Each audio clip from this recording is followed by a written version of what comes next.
My name is David Daniel Ball, and these are the headlines for Sunday, the 5th of April, 2009. Kevin Rudd not cranky, says Tanya Plibersek. Has she been privy to his counselling sessions or phone calls? Turn back your clocks, daylight savings ends.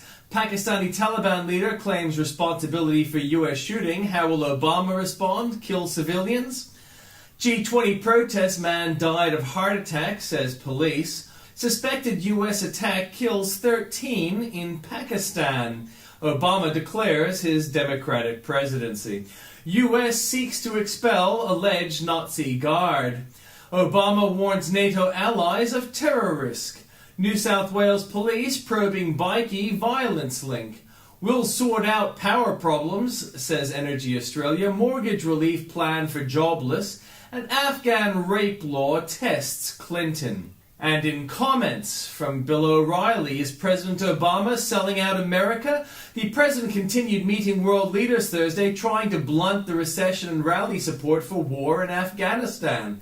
Meantime, a new Fox News opinion dynamic poll shows his job approval slipping a bit.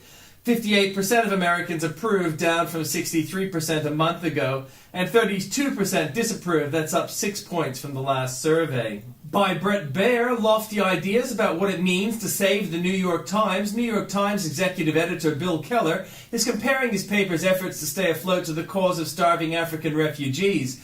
Keller says saving the New York Times now ranks with saving Darfur as a high-minded cause. The Times has begun negotiations with Newspaper Guild over ways to save money. The company is said to be asking the union to accept a 5% pay cut or lose up to 80 jobs. But the Guild argues the company has not done enough to eliminate unnecessary managerial positions. And from Piers Akerman, for Rudd, sorry seems to be the hardest word. Disgraced and jailed former judge Marcus Einfeld collapsed the market in living national treasures when he went down for perjury and perverting the course of justice. Even so, Rudd got the biggest fraud of his short political career when Obama pointed to Brazil's senior politician and said he was the world's most popular. Never before has Rudd come back so quickly on any other issue. His words were definite and direct. It was clear he was responding from the heart. Rudd has a dream, and it has nothing to do with Australia.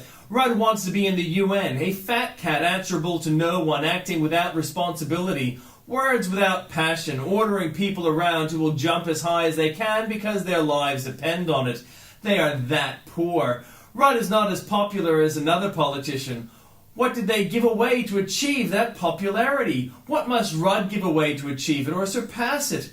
How could Obama have been so thoughtless, so heartless? Didn't he know who he was talking to? Anyway, that RAF girl was 23. When Rudd was 23, he had much to do. I'm sure he's sorry about how things transpired. And from Tim Blair, liftoff. This kicks things up a notch. North Korea launched a multi-stage rocket Sunday in defiance of international pressure. The rocket passed safely across Japan and over the Pacific Ocean, Japanese authorities said. The rocket lifted off shortly after 11:30 a.m. local time from a military site in a rural area called Musadanri, near the town of Hwade, in the country's northeast coast, then arced over the Sea of Japan and Pacific Ocean.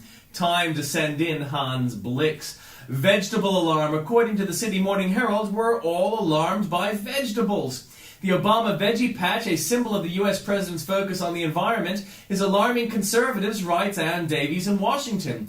This is Ann's best story since she grabbed a quote from an unidentified Alaskan waitress in an unnamed restaurant in an undisclosed location on a date unspecified, sourced from someone unknown, and got it on the front page. It turns out that the alarmed conservatives are represented entirely by solitary Steve Milloy's 17-day-old post. Michelle Obama's garden is more about raising green ideologues than green vegetables, said one pundit on the website Right Side News. Thus justifying this headline, the green grass of home is growing concern for right-wingers. Having established the fact of widespread organic panic among conservatives, Anne moves on. The swing set the Obamas chose for their children is made of wood, non-toxic paint, and recycled tires. Wrong. The Obamas didn't choose the swing set, as the president himself told 60 Minutes. Pretty spectacular swing set, I have to say. That I was not the purchaser of this. The Admiral, our chief usher, Admiral Steve Roshan, took great interest when we said that we should get a swing set, and found what I assume must be the Rolls-Royce of swing sets. I thought we were going to get like 2 swings, but they went all out. They sure did, and doesn't mention how much it cost. The president meets a banker, a brief yet moving pitchfork drama. You'll have to check the link for that. Contorter-in-chief, he wasn't bowing to King Abdullah, he was contorting. Obama is about a foot taller than Abdullah, and so he had to kind of contort himself to get into any sort of position to shake the sheik's hand. Austrobama? Besides albino blues guitarist Johnny Winter, moon-tanned British comedian Matt Lucas, and an undiscovered race of slightless subterranean mole people, Kevin Rudd is the whitest guy around. He's Ned Flanders minus the funk. He's so white that it's impossible to keep time on a backbeat in the presence of even a red photograph. Next to the Prime Minister, Family First Senator Steve Fielding looks like a Wiradjuri elder. So it was surprising this week to hear the Bishop of London himself, not exactly in danger of melanin poisoning, describing Rudd's 2007 election as constituting something of an Obama moment for Australia. Well, let's consider that and more there for you at the link. Taliban feeling ignored. Footage of a teenage girl being beaten by Taliban primitives is sweeping Pakistan. The video shows a young woman held face down as Taliban commander whips her repeatedly with a leather strap. "Leaving me for the moment, you can beat me again later," she screams, pleading for a reprieve and writhing in pain. The girl lived, which means her attackers were probably only the moderate Taliban. But besides this victory over a 17-year-old female, the Taliban lately is missing media attention. So Baitullah Masood has launched an opportunistic bid for some headlines. Pakistani Taliban militant leader Baitullah Masood claimed on Saturday responsibility for attack on a U.S. immigration center in New York in which 13 people were killed.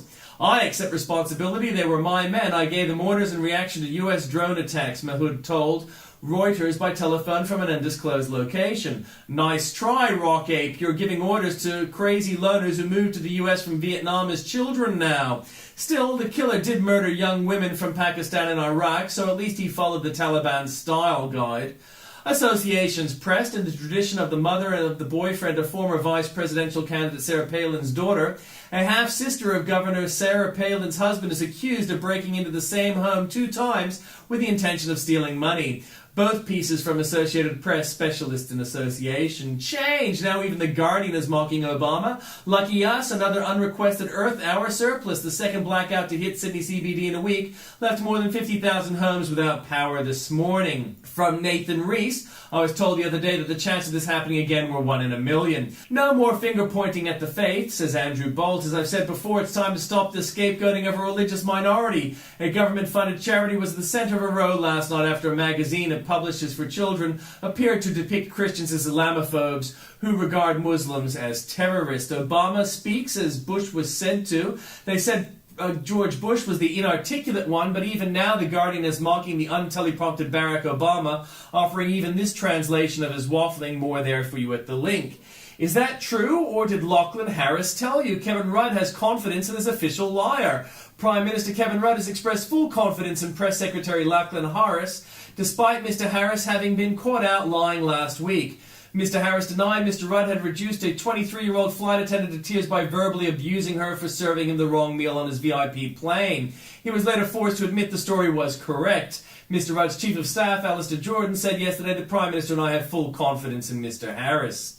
Rather a poor Westerner than a rich third worlder, the Sydney Morning Herald's Marx, quoting Peter Harcher, could gloat a little less and worry a little more if power really is being transferred to countries that are still undemocratic and less committed to the habits and freedoms that create long-term prosperity. Humanity filmed. I shouldn't mention the latest Taliban news. According to Lise Doucette, the BBC's most notorious apologist for Islamist extremists, a BBC presenter has attacked coverage of Afghanistan's ongoing war, claiming TV reporters are not covering the humanity of the Taliban. More there for you at the link. China's apologists. More spinning from Kevin Rudd's office to seem toughish in China, yet more realistic than its critics. Therein lies the dilemma. Rudd sees the potential for conflict between China and the US as a serious foreign policy conundrum. Being forced to take sides in Sino-American cold conflict would be disastrous for Australia's interests. Let's not kowtow so eagerly to China that we rewrite the history recorded in our own newspapers.